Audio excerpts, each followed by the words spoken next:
السلام عليكم ورحمة الله وبركاته. كلنتي wanaagsan khiyaartana daawanaysa idilkiinba meel kasto aad joogtaan ku soo dhawaada markale barnaamijyadii Nadaara Show aad uga barateen inaad kala socotaan YouTube-keena iyo Facebook-keena. barnaamijkan waa kii saddexaad ee maanta oo axada aan idiin soo gudbinayo iyadoo taariikhduna ay tahay 18 bisha June sanadka 2023. barnaamijkan kii ka horeeyay ama labadii barnaamij oo ka horeysay waxa aad ka heli kartaan Facebook-keena iyo YouTube-keena adigoo ka heli kara macluumaad aad u xiiso badan. haddaba barnaamijkan waxaynu kaga hadlaynaa dowladda Saudi Arabia ayaa si rasmi ah ugu dhawaaqday maalinta la istaagi doono Arafa iyo maalinta ku xigta ee Ciidul Adha. haddaba faahfaahinta warkan oo goordhow soo dhacay ayaan idinkula wadaagi doonaa barnaamijkan.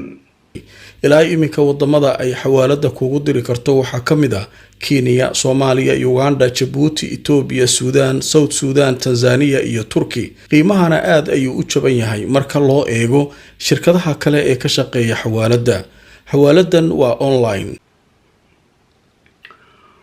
waa tahay daawadayaal kusoo dhawaada mar kale barnaamijyadeennii aan idinkugu talagalay. barnaamijkanna waa kii saddexaad maanta oo axada aan idiin soo gudbinayo. haddaba barnaamijkeenna waxaynu kaga hadlaynaa arrin ku saabsan sida aad ogtihiin sanadkan xujay aada u fara badan ayaa waxa ay kusii qulqulayaan intoodii ugu dambeysay ay kusii socdaan in badan oo ka midana ay ku sugan yihiin goobaha barakaysan magaalooyinka Maka iyo Madiina al-Munawwara ee wadanka Saudi Arabia. haddaba xujaydaas tirada badan oo sanadkan la leeyahay aad bay uga badan yihiin sanadihii hore laga soo bilaabo markii coronavirus-ka dhibaatada uu keenay oo xajka la joojiyay. wixii ka dambeeyay sanadkan baa waxaa la leeyahay malaayiin ayaa tagaysa oo aad u fara badan iyagoo ka kala imaanaya dhammaan dunida dacaladeeda oo dhan. haddaba dadkaas xujayda ah iyo guud ahaan dadka muslimiinta ah ee dunida waxa ay sheegayaan ama waxay sugayeen sida ay noqon karto ama maalinta ay kusoo aadi doonto maalinta Carafa. maalinta rasuulka calayhi salaatu wasalaam uu yiri alxaju Carafa, xajku waa maalinta Carafada. haddaba dowladda boqortooyada Saudi Arabia oo iyadu ilaalisa goobaha barakaysan xujayda soo dhaweysa ayaa laga sugayay waqtiga ay noqon doonto maalinta Carafo iyo maalinta Ciidul Adha.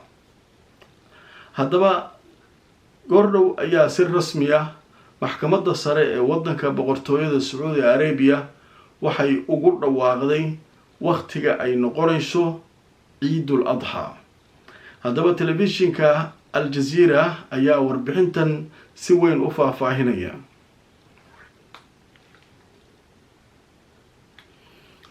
haddaba telefishinku wuxuu leeyahay Sacuudigu waxa ay sheegeen waqtiga Ciidul Adha al-Mubaarak. maxkamadda sare ee boqortooyada Saudi Arabia galabnimadan axadda ah waxa ay sheegtay in maalinta Carafa la istaagi doono ay ku beegnaan doonto maalin Talaada ah 27 bishan aynu ku jirno ee June. waxaana ay sheegtay maalinta Arbacada ah ee bishu ay noqonayso 28 bisha June ay noqon doonto maalintii ugu horeysay Ciidul Adha al-Mubaarak. maxkamaddu bayaan rasmi ah ay soo saartay waxaa lagu sheegay in la arkay bisha Dhul-Hijja. marka waxaana la leeyahay barito oo Isniin ah waxay noqon doontaa maalintii ugu horeysay ee bisha Dhul-Hijja. waxaa sidoo kale warkan baahiyay ayay leedahay Al Jazeera wakaaladda wararka ee boqortooyada Saudi Arabia. sidoo kale waxaa iyana iclaamiyay oo sheegay Indonesia iyo Malaysia iyo saldanada Brunei iyo Singapore in khamiista 29 bisha June ay noqonayso maalinta ugu horeysa ee ciidul adxa. waxay leeyihiin iyagu annaga maalinkaasaan ciidi doonaa, halka muslimiinta kalena ay ciidi doonaan maalinta arbacada 28. iyagu marka waxay sheegeen inay ciidi doonaan maalinta khamiista ah 29 bisha June ayay sheegeen. haddaba dunida islaamka waxay aada isha ugu hayeen bilashada bisha Dhulxijja. 10 maalmood waa maalmo barakaysan, waa maalmo qof kasta oo muslim ah looga baahan yahay inuu ka faa'iideysto, soomo, cibaadada badiyo. marka waa maalmaha Allah subxaanahu wa ta'ala uu quraanka ku yiri wal fajr wa layaalin 10. marka maalmaha 10ka ah waa maalmo aad u qiimo badan runtii, waa maalmo loo baahan yahay dadku inay si weyn uga faa'iideystaan. haddaba mar kale waxaan idin leeyahay bishaaro wanaagsan. berito oo isniina waxaa noo bilaabanaysaa bishii Dhulxijja ama bisha Carafo, sida Saudi Arabia ay si rasmi ah galabta u sheegeen oo maxkamadda sare ay sheegtay. haddaba sidaas ayaa dadka muslimiinta ah ay samayn doonaan oo markaa cibaadadooda ka faa'iideysan doonaan. acmaasha xajka inta joogtana waxaan Allah uga baryaynaa inuu Ilaahay xajkooda maqbuul ka dhigo oo uu aqbalo, oo xaj maqbuula ay helaan. dadka halkaa tagay waxaa ku jira dad badan oo muslimiina oo ay ku jiraan Soomaali. waxaan Allah uga baryaynaa in Ilaahay uu xajka ka aqbalo. annagana cibaadada iyo soonka iyo aan samayn doonana waxaan rajaynaynaa in annagana aan maaragtay Ilaahay uu naga aqbalo insha Allahu ta'ala. marka 10 maalmood qofkii soomi karaa waa isaga.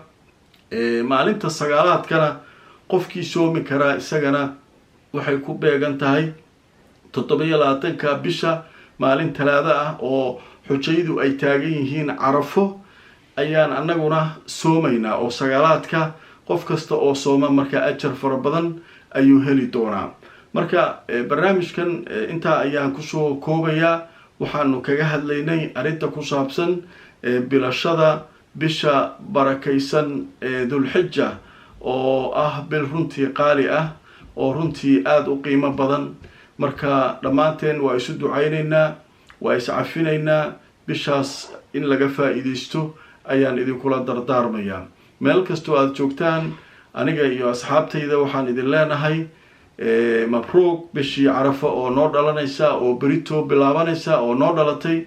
marka waxaan idin leeyahay kullu caam wa antum bikhayr. daawadayaal barnaamijkeennana intaa ayaan kusoo gabagabaynayaa. waxaa jiray 2 barnaamij oo hore oo aan saacado ka hor soo geliyey, iyadoo barnaamijkii koowaad aan kaga hadlaynay warar aada u qiimo badan oo kasoo kordhay dagaalka ka soconaya waddanka Ukraine ee u dhexeeya Ruushka iyo Ukraine, iyadoo barnaamijka labaadna uu ahaa barnaamij isna aada u xiiso badan. nin Falastiiniya oo xabsi ku xirnaa oo Yuhuudda aada u ilaalinaysay oo la sheegay xaaskiisii inay ilmo dhashay oo isaguna uu ka dhalay. marka arrin aada cajiib u ah iyo sida sheekadani ay u dhacday ayaan kaga sheekeeyey. barnaamijkanna wuxuu ahaa kii 3aad oo aan bisha Carafo ama Dhulxijja aan idinkaga waramayay. haddaba dhammaan 3da barnaamij waxaad ka heli kartaa facebookgeena iyo youtube-keena. inta aan mar kale kulmayno, haddii Allah awoodda ka raali noqdo, meel kastoo aad joogtaan waxaan idinkaga tegayaa sidaas iyo nabadgelyo.